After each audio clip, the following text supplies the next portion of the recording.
को स्वागत पिले माने आज ये नुआ वीडियो रे सौरभ टेस्ट पेपर रे थिबा हाफ इयरली एग्जामिनेशन रो सेट 3 रो पार्ट 3 डिस्कशन करिबा। यह पूर्व वीडियो रे आमे क्वेश्चन नंबर 33 पर्यंत डिस्कशन करि सारिछे। आज क्वेश्चन नंबर 34 रु क्वेश्चन नंबर 50 पर्यंत डिस्कशन करिबा। तेबे देरी करिबानी आसो आज रो वीडियो स्टार्ट करिबा। क्वेश्चन नंबर 34 दुईटी वृत्तर व्यासर अंतर 14 सेंटीमीटर हेले परिधिर अंतर केते। मनकर पिले प्रथम वृत्तर व्यास को D1 नबा, द्वितीय वृत्तर व्यास को D2 नबा। प्रश्नानुसार प्रथम वृत्तर व्यास माइनस द्वितीय वृत्तर व्यास इज इक्वल टू 14 सेंटीमीटर। पचारिछि वृत्त द्वयर परिधिर अंतर। तेबे प्रथम वृत्तर परिधि पाई D1, द्वितीय वृत्तर परिधि बाय D2। बर्तमान पाई कॉमन नहीं गला रहिला D1 माइनस D2 बुझेला। तो तेबे पाई रो वैल्यू पुट कर देले 22 विभक्त 7 D1 minus D2 given data 14 centimetre. तेणु आकु लघिष्ठ कला हेला 7 दुगुणे 14 22 दुगुणे 44 सेंटीमीटर। तेणु प्रश्न पचारि थिला परिधि द्वयर अंतर 44 सेंटीमीटर। ऑप्शन बी हेउची राइट आंसर। क्वेश्चन नंबर 35 एक अर्ध वलयाकृति रास्तार बहि व्यासार्ध और अंतः व्यासार्ध यथाक्रमे 11 मीटर और 10 मीटर हेले रास्तार परिसीमा केते मीटर। बढ़िया प्रश्नटी पिले माने लक्ष्य कर। गोटे अर्ध वलयाकृति रास्ता अछि बुझेला ता माने आमे ए परिसीमा बाहर करिया। देखो आमे कहार परिसीमा बाहर करिबा एडी जो क्षेत्रटी हेला एई वलयाकृति रास्तार आमे परिसीमा बाहर करिबा।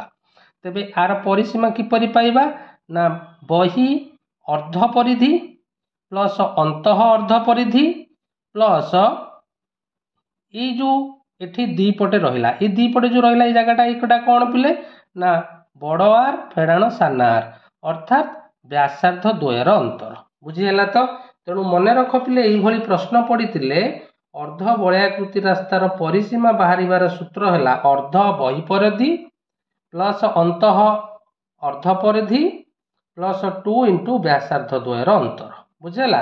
बहि अर्ध परिधि हेला पाई कैपिटल आर, अंतः अर्ध परिधि हेला pi small R plus 2 capital R minus small R. तेबे कैपिटल आर जगह 11 पुट होला, स्मॉल आर जगह 10 पुट होला। तेबे आकु समाधान कला परे पिले आमे पाइले 462 बाई 7 प्लस 2 462 बाई 7 को लघिष्ठ कले हेला 66 प्लस 2 समान 68 मीटर। तेणु प्रश्न पचारि थिला अर्ध वलयाकृति रास्तार परिधि बा परिसीमा समान 68 मीटर। ऑप्शन सी हेउची राइट आंसर। क्वेश्चन नंबर 36 गोटे वृत्तर परिधि 4 पाई सेंटीमीटर हेले वृत्तर क्षेत्रफल केते। तेबे वृत्तर परिधि केते देछि ना 4 पाई सेंटीमीटर। परिधिर सूत्र होला 2 पाई आर इज इक्वल टू 4 पाई।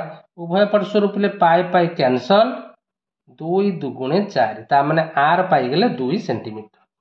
पचारछि वृत्तर क्षेत्रफल आमे बेसिक कांसेप्ट जानिछे वृत्तर क्षेत्रफल रो सूत्र पाई आर स्क्वायर। पाई को पाई रहिला आर जगह 2 पकई देले 2 रो वर्ग समान 4 पाई वर्ग सेंटीमीटर। तेणु वृत्तर क्षेत्रफल होला 4 पाई वर्ग सेंटीमीटर। ऑप्शन ए हेउची राइट आंसर। क्वेश्चन नंबर 37 दत्त चित्र रे सीडी वृत्तर व्यास ओ पी बिंदु रे वृत्त प्रति अंकित स्पर्शक एबी एबी पैरेलल सीडी हेले मेजरमेंट ऑफ एपीडी केते। बढ़िया प्रश्नटे बुझिबा चेष्टा कर। तेबे हमकु निर्णय करिया पड़िबो एपीडी एई कोनोटी निर्णय करिया पड़िबो। तेबे लक्ष्य कर पिले वर्तमान वृत्तर केंद्र बिंदु और स्पर्श बिंदु को संयोग कर देली ओपी स्पर्श बिंदु आमी व्यासार्ध बुझेला। तो तेबे लक्ष्य कर पिले ओपीडी त्रिभुज रे OP is equal to OD जेहेतु एका वृत्तर व्यासार्ध जदि दुईटी बाहु समान हैला सम्मुखीन कोण समान हबो तेबे OPD is equal to ODP. तेबे एई कोणटा केते पिले ओपीडी रे 90 डिग्री बुझेला जेहेतु एटा लंब जदि 90 डिग्री हैला तेबे एई दुईटा को कोण केते हबो ना 180 माइनस 90/2 अर्थात 45 डिग्री तेणु यही कोणटा है 45 डिग्री पिले यही कोणटा केते 90 डिग्री बुझेगा तेणु एपीडी केते हम ना एपीओ प्लस ओपीडी अर्थात 90 प्लस 45 इज इक्वल टू 135 तेणु पचार APD is equal to 135 option C हेउची right answer.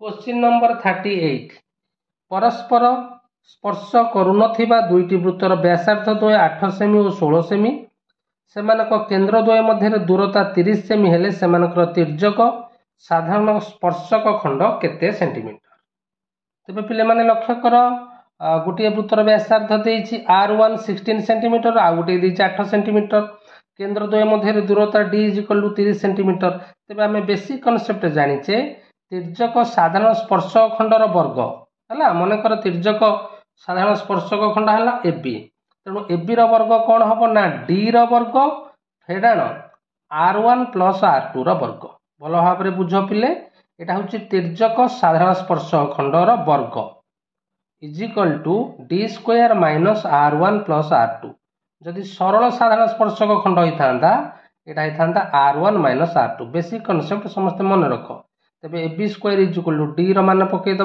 30 R1 16 R2 8 16 plus 8 होगा 24 तेरे A square minus B square A plus B whole into A minus B is equal to 54 into 6 तेरे A B पचार स्पर्शक खंडर दैर्घ्य A B केते ना 56 into 4 root over समान 18 centimetre तेणु तिर्यक साधारण स्पर्शक खंडर दैर्घ्य 18 सेंटीमीटर ऑप्शन बी हेउची राइट आंसर।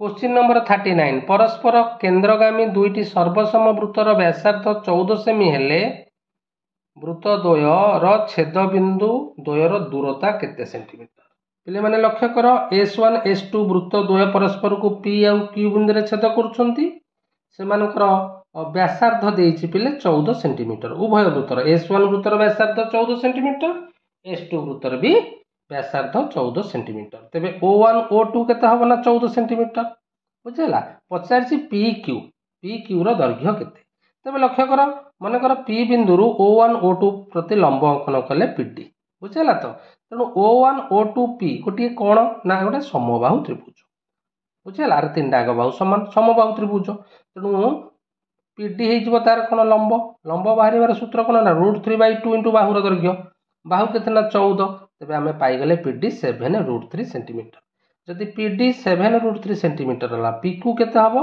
ना PD रो 2 गुण अर्थात 14√3 सेंटीमीटर तेणु छेद बिंदु द्वय मध्य थिबा दूरता 14√3 सेंटीमीटर ऑप्शन ए हेउची राइट आंसर।